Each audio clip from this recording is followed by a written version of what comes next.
하나님의 음성을 듣고 싶으신가요? 저는 35년이라는 긴 세월 동안 신앙의 테두리 안에서 살아왔습니다. 남들은 저를 보고 대기업에 다니고 육군 장교를 지낸 아주 반듯하고 믿음 좁은 사람이라고 생각했지요. 하지만 제 영혼의 밑바닥에는 아무도 모르는 깊고 어두운 시면이 있었습니다.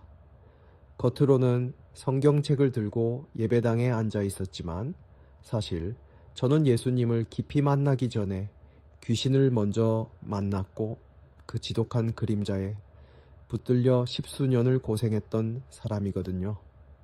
왜 저에게 그런 가혹한 일이 일어났던 걸까요? 그리고 어떻게 그 질긴 사슬을 끊어내고 진짜 하나님의 음성을 듣게 되었을까요? 오늘 제 부끄러운 고백이 어쩌면 지금 이 시간 말 못할 고통 속에 계신 여러분에게 작은 빛이 되기를 소망하며 이야기를 시작해 보려 합니다.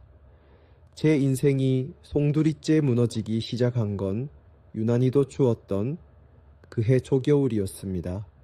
제가 하늘처럼 믿고 의지하던 어머니가 어느 날 갑자기 피를 토하셨습니다. 병원에서는 위암 말기라고 하더군요. 배를 열어보니 이미 손을 쓸 수 없을 정도로 암세포가 퍼져 있었고 길어야 한 달이나 한 달 반밖에 살지 못한다는 시한부 선고를 받았습니다. 당시 현역 군인이었던 저는 어머니의 마지막 곁을 지키지 못했습니다. 임종조차 보지 못한 채 어머니를 보내드려야 했지요. 장례를 마치고 부대로 돌아오는데 대문 손잡이의 그 차가운 금속 느낌이 아직도 손바닥에 선명합니다. 그 한이 저를 무너뜨렸습니다. 매일같이 술로 밤을 지새웠고 급기야 어머니를 따라가겠다는 극단적인 생각까지 하게 되었지요. 그날은 비가 부슬부슬 내리던 날이었습니다. 술에 잔뜩 취한 채로 달려오는 커다란 트럭을 향해 몸을 던졌습니다. 그런데 술을 너무 많이 마신 탓이었을까요? 제 발걸음이 한 발짝 늦었고 트럭은 제 코앞을 아슬아슬하게 지나쳐 갔습니다. 죽는 것조차 마음대로 되지 않는다는 비참함에 길바닥에 주저앉아 엉엉 울었습니다. 그 다음에는 약국을 돌며 신경안정제와 감기약을 수십 알씩 사 모았습니다. 그걸 한꺼번에 입에 털어 넣으려는데 문득 15살밖에 안 된 막내 여동생 얼굴이 떠오르더군요. 엄마도 없는데 오빠까지 죽으면 저 아이는 어떡하나 하는 생각에 차마 약을 삼키지 못했습니다. 그렇게 제 영혼은 이미 죽어있는 상태로 하루하루를 버텼습니다. 그런데 어느 날 제 눈앞에 믿을 수 없는 광경이 펼쳐졌습니다. 분명히 돌아가신 어머니가 제 앞에 서 계신 거예요. 환하게 웃으시면서 먹고 싶은 거 아껴가며 자식 새끼 길러봤자 무슨 소용이 있느냐. 내가 죽은 지 얼마나 됐다고 벌써 내 생일을 잊어버리느냐라고 말씀하시는데 그게 너무나 생생해서 저는 정말 어머니인 줄로만 알았습니다. 하지만 그것이 비극의 시작이었습니다. 사탄 마귀는 사람의 가장 약한 부분을 파고들거든요. 무당들은 저에게 네 엄마가 원이 많아 내 몸에 붙어있다. 이 신을 받지 않으면 네 여동생이나 누나가 대신 신을 받아야 한다고 협박했습니다. 사랑하는 가족을 지켜야 한다는 책임감이 저를 올감했고 결국 저는 내림굿을 받고 무속인의 길로 들어서게 되었습니다. 당시 34평 아파트 한 채, 가격이던 2천만 원, 3천만 원이라는 거액을 굿 비용으로 쏟아부었습니다. 영하 10도가 넘는 혹한의 겨울날, 찬물로 목욕 재개를 하고 얇은 신복 하나만 입은 차에 5시간, 6시간을 벌떡벌떡 뛰었습니다. 입에서는 불쌍한 내 자손아, 내가 왔다라는 말이 터져 나왔고 제 의지와 상관없이 팔다리가 움직였습니다. 그렇게 저는 낮에는 넥타이를 메고 대기업 직장인으로 살고 밤에는 산속에서 방구를 흔드는 처절한 이중생활을 시작했습니다. 제 동료들이 저축을 해서 집을 늘려갈 때 저는 구슬하고 귀신을 달래느라 있는 돈 없는 돈을 다 탕진했습니다. 직장에서도 이상한 일들이 벌어졌습니다. 평소 지각을 자주 하던 동료가 들어오는데 저도 모르게 입에서 말이 튀어나갔습니다. 당신 오늘 오른쪽 눈 조심해. 동료는 아침부터 재수없게 무슨 무당 같은 소리냐며 화를 냈지만 불과 몇 시간 뒤에 책상, 모서리에 눈을 부딪혀 시퍼렇게 피멍이 들고 말았습니다. 또 한 여직원을 보고는 저 다음 달에 결혼해요. 임신한 거 사람들한테 말하지 말아주세요. 라는 말이 제 안에서 먼저 들려왔지요. 이런 일들이 반복될수록 사람들은 저를 무서워하기 시작했고 저 또한 제 안에서 속삭이는 그 음성들이 소름 끼치도록 싫었습니다. 하지만 그만둘 수가 없었습니다. 신을 버리면 가족이 죽는다는 그 공포가 저를 꽉 붙들고 있었으니까요.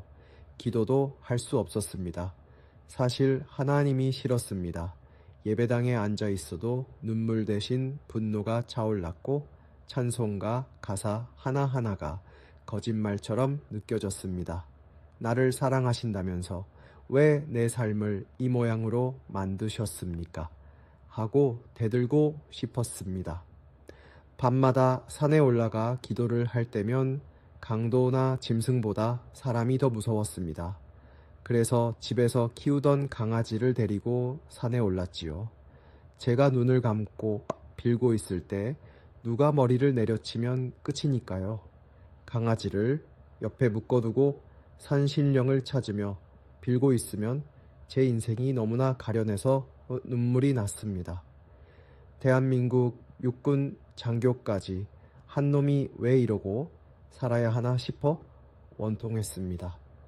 그러던 중 하나님은 제 삶에 아주 세밀하게 개입하기 시작하셨습니다. 첫 번째 사건은 110억이라는 어마어마한 빚을 지고 부도가 나서 저희 집으로 숨어든 제 누나였습니다. 누나는 그 절망적인 상황에서도 밤마다 교회에 가서 작정 기도를 하더군요. 저는 누나에게 그 능력 없는 예수가 뭐가 좋냐? 그 예수가 나 부도를 막아줬느냐며 독설을 퍼부었습니다. 하지만 누나는 오히려 은혜를 받았다며 환하게 웃었습니다. 하나님은 전지전능하신 분이야. 그분이 다 알고 계셔라는 누나의 고백이 제 마음의 빗장을 조금씩 건드리기 시작했습니다. 누나가 교회에서 돌아올 때면 유난히 눈이 부어 있었지만 그 표정만은 세상 누구보다 평온해 보였습니다. 두 번째는 제가 존경하던 유명한 법사님의 죽음이었습니다. 스님 출신의 그 법사님은 평생 귀신을 섬기며 큰소리치던 분이었는데 췌장암 말기에 걸려 새카맣게 타들어가는 모습으로 제게 말했습니다. 내가 평생 법사 생활하면서 귀신들을 얼마나 잘 섬겼는가. 그런데 내 꼴이 이게 뭐냐. 병원에 있는 예수 믿는 사람들은 대가 없이 나를 씻겨주고 기도해 주는데 나 이제 예수 믿고 천국 갈란다. 그분이 병상에서 마지막으로 세례를 받고 평온하게 눈을 감는 모습을 보며 저는 큰 충격을 받았습니다. 평생을 귀신에게 바친 결말이 고작 이것인가 싶어 허무함이 밀려왔습니다. 그리고 결정적으로 제 어린 딸아이의 질문이 저를 깨웠습니다. 어느 날 유치원에 다녀온 딸아이가 저를 보자마자 물었습니다. 아빠, 무당이 뭐야? 우리 반 친구 엄마가 무당이라는데 왜 어른이 맨날 방울 흔들고 춤을 춰? 아빠, 그런 사람들은 나쁜 사람들이지. 아빠는 무당들이랑 친하게 지내면 안 돼. 알았지? 그 맑은 눈망울을 보는데 가슴이 찢어지는 것 같았습니다. 내 자식에게만큼은 무당의 자식이라는 수치심을 물려주고 싶지 않았습니다. 나 어떡하지? 나 정말 어떻게 해야 하나? 울면서 고민하다가 결심했습니다. 죽든지 살든지 내 몸에 있는 이 더러운 귀신을 떼어내 보겠다고요. 그러려면 귀신이 가장 무서워하는 예수를 믿어야 한다는 것을 본능적으로 알았습니다. 1992년 5월 6일 저는 죽기를 각오하고 교회의 문턱을 넘었습니다. 귀신은 제 귀에 대고 끊임없이 협박했습니다. 교회 나가면 너 죽는다. 내 자식들이 다칠 거다라며 저주를 퍼부었지요. 예배당에 앉아 있는데도 귀신은 속삭였습니다. 저 목사 별로다. 저 설교 듣지 마라. 당장 나가라. 하지만 저는 악착같이 맨 앞자리에 앉아 버텼습니다. 그날따라 목사님은 영적 전쟁에 대해 설교하시더군요. 하나님의 전신갑주를 입으라는 말씀이 제 영혼의 구명줄처럼 느껴졌습니다. 죽을 각오로 갔는데 저는 죽지 않았습니다. 다음 날도 그 다음 날도 저는 여전히 살아있었고 오히려 마음속 깊은 곳에서 정체 모를 용기가 솟아나기 시작했습니다. 세례를 받던 날은 제 평생 잊을 수 없는 날입니다. 하늘나라에 제 호적을 올리고 싶어 우수한 성적으로 세례 문답을 통과하고 그 자리에 섰습니다. 목사님이 제 머리에 손을 얹고 세례를 베푸는 순간 저는 생전 처음 느껴보는 강력한 힘이 제 온몸을 감싸는 것을 체험했습니다. 내림굿을 할 때 느꼈던 그 음산하고 차가운 기운과는 비교도 할 수 없는 따뜻하고 거대한 사랑의 불길이었습니다. 하나님 아버지 감사합니다. 저 같은 놈도 구원해 주시는군요. 제가 바로 돌아온 탕자입니다. 저는 그 자리에서 엉엉 울며 주님의 자녀가 되었음을 선포했습니다. 그 후로도 귀신들의 공격은 계속되었습니다. 집에 오면 강아지 목에 달린 작은 방울 소리만 들어도 가슴이 철렁했습니다. 어떤 집사님들은 제게 무당 세계가 그리워서 그런 옷을 입느냐며 상처를 주기도 했습니다. 하지만 저는 그럴 때마다 철야 기도를 하러 교회로 달려갔습니다. 하나님, 저는 사람 보고 믿는 거 아닙니다. 하나님 보고 믿는 겁니다. 나를 좀 붙들어 주십시오. 라고 울며 매달렸습니다. 누군가 저를 저주하면 마음속으로 예수 이름으로 반사를 외쳤습니다. 7배나 더 악한 귀신이 들어올까봐 두려울 때도 있었지만 저는 제 안을 다른 것으로 채우기로 했습니다. 여러분, 하나님의 음성을 듣는 법은 의외로 간단합니다. 내 안에 더러운 물을 억지로 퍼내려고 애쓰지 마세요.